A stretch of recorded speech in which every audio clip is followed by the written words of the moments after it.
Kanalıma hoş geldiniz. Kış ayının gelmesiyle solan ve çiçek açmayan orkideleri yeniden canlandırabilmenin bir takım yollarını sizlere paylaşacağım.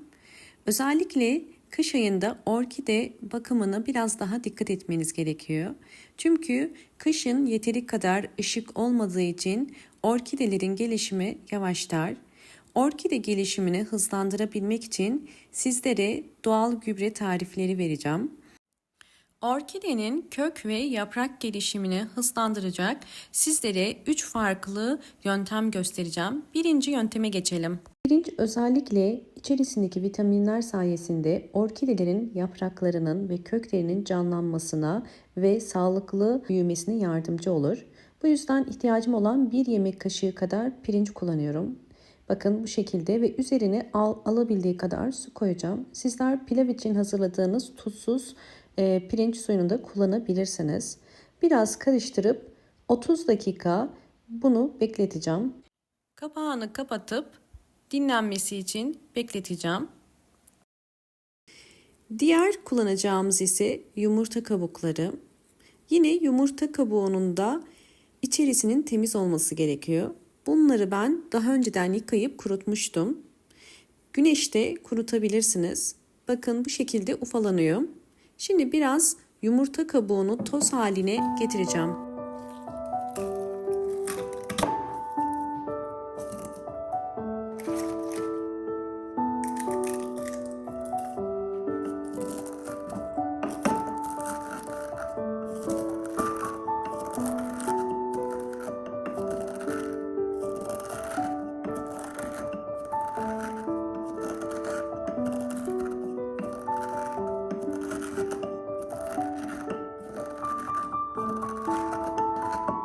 Yumurta kabuklarını toz haline getirdim. Şimdi ikinci aşamaya geçelim. Boş bir cam şişenin içerisine ufaladığım yumurta kabuklarını koyuyorum. Üzerine 300 ml kaynar su koyacağım ve bunu soğuması için bir yarım saat dinlendireceğim.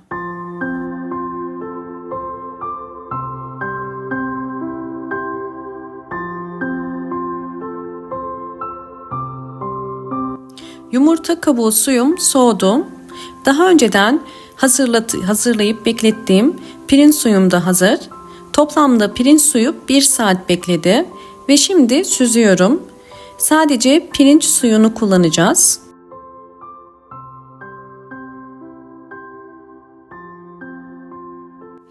Özellikle bu pirinci kullanacağım için direkt ikisini birlikte karıştırmadım. Sizler de pirinci kullanacaksanız bu şekilde yapabilirsiniz. Şimdi hazırladığım bu gübreyi biraz karıştırıp üzerine doluncaya kadar çeşme suyu ilave edeceğim.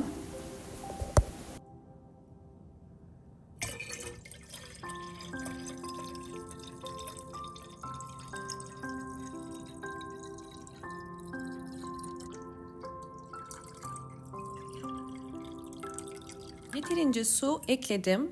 Kapağını kapatıp bunu bir gece yani 24 saat bekleteceğim. Böylelikle yumurta kabukları daha iyi fermente olup kalsiyum açığa çıkacak.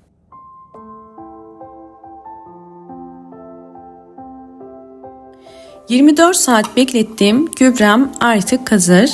Şimdiki aşama hazırladığımız bu gübreyi süzüyoruz. Bunun için temiz bir borcamın içerisine süzgeci koyup bu şekilde süzeceğim.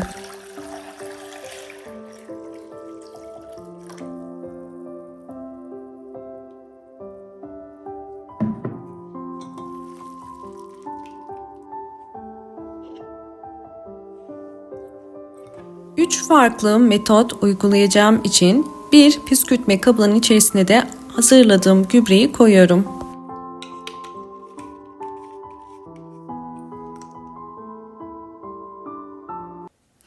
Birinci adıma geçelim. Birinci adımda orkide yapraklarının daha canlı ve parlak olabilmesi için orkidenin yapraklarına hem üstten hem de alttan hazırladığım gübreyi sıkıyorum. Bu gübre sayesinde orkideniz daha canlı olacaktır. Bunu üst köklere de sıkabilirsiniz. Ve özellikle bu işlemi uygularken yaprak aralarına su birikmemesi için mutlaka bir pamuk ile fazla biriken suyu almasına yardımcı olun.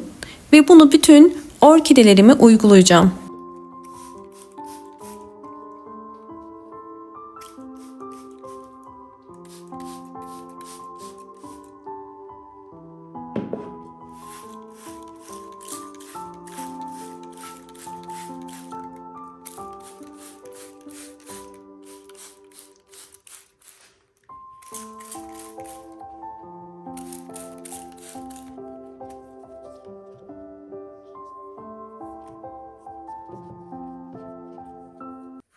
Bu işlemi bütün yapraklara uyguladıktan sonra orkideyi bu şekilde en az 1 saat bırakıyorum dinlenmeye ve böylelikle üzerindeki gübre desteğini sağlayacak.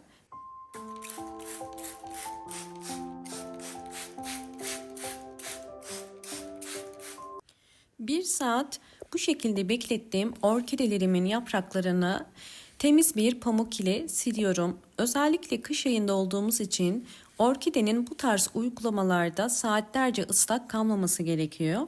Evde orkide büyütüyorsanız mutlaka bu püf noktalara dikkat etmeniz gerekiyor. Bütün orkide yapraklarımı şimdi pamuk ile kurutacağım.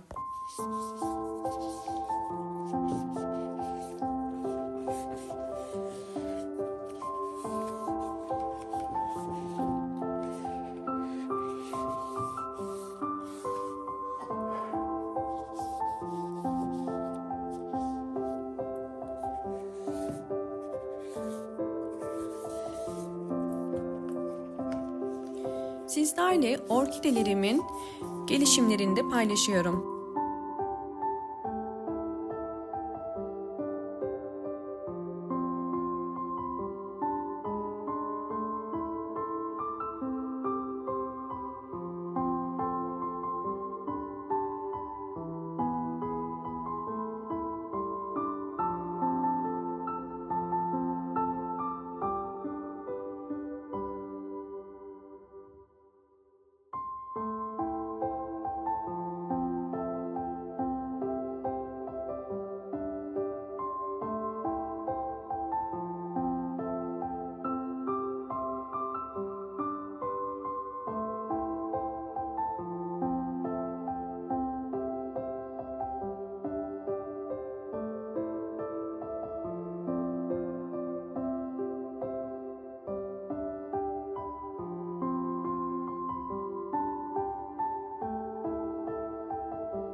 Orkidelerimin tüm gelişimlerini sizlerle paylaştım. Şimdi orkide bakımı için ikinci adıma geçiyoruz. İkinci adımda orkidelerin köklerine destek sağlayacağız. Bunun için hazırladığım bu gübreyi, doğal gübremi her bir orkide saksısına en az 8 yemek kaşığı kadar döküyorum. Ve bu işlemi ayda bir kere evdeki bütün orkidelerinize uygulayabilirsiniz. Videomu buraya kadar izlediyseniz hemen beğen tuşuna basıp kanalıma da abone olup bana destek verebilirsiniz ve videolarımı sevdiklerinize paylaşarak daha fazla kişiye ulaşmasını da sağlayabilirsiniz.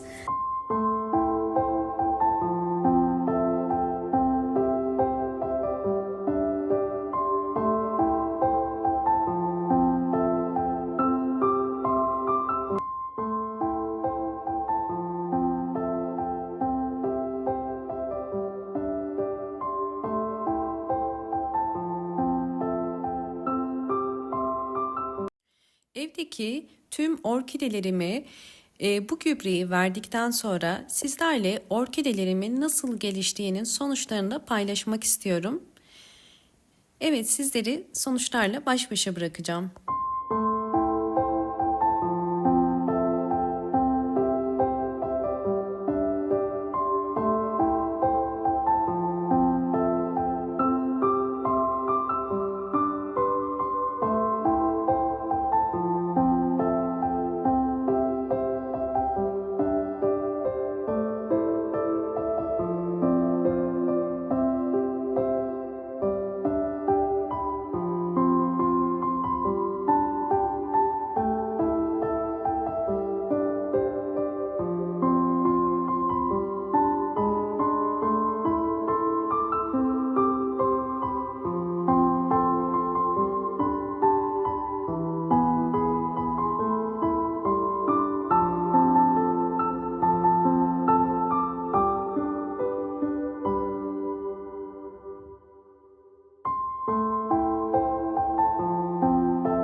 Sizlerle orkidelerimin tüm gelişimlerini paylaştım. Son olarak 3. adımda size bir yöntem daha göstermek istiyorum. Eğer orkidenizin yaprakları çok tozluysa haftada bir kere hazırladığınız bu gübreye pamuğu batırarak direkt orkide yapraklarınızdaki tozları temizleyebilirsiniz. Bu orkidenizin yapraklarının hızlı bir şekilde parlamasına ve aynı zamanda vitamin desteği almasına da yardımcı olur. Aynı zamanda orkidelerinizde bir takım sararmalar ya da hastalıklar varsa yine yapacağınız bu silme işlemi orkidenizin gelişimini hızlandıracaktır. Hem kök hem de yaprak gelişimini daha fazla hızlandıracaktır. Kışın özellikle orkidelerinizin daha parlak, sağlıklı yapraklara sahip olabilmesi özellikle bol ışık almasıyla da doğru orantılıdır. Lütfen kış ayında orkidelerinizi pencereye en yakın yere konumlandırmayı unutmayın. Böylelikle orkideleriniz bol bol yeni çiçekler açacaktır. Beni buraya kadar izlediğiniz için teşekkür ederim. Umarım bu anlattığım bütün püf noktalar sizler için faydalı olur. Hoşça kalın, sağlıkla kalın.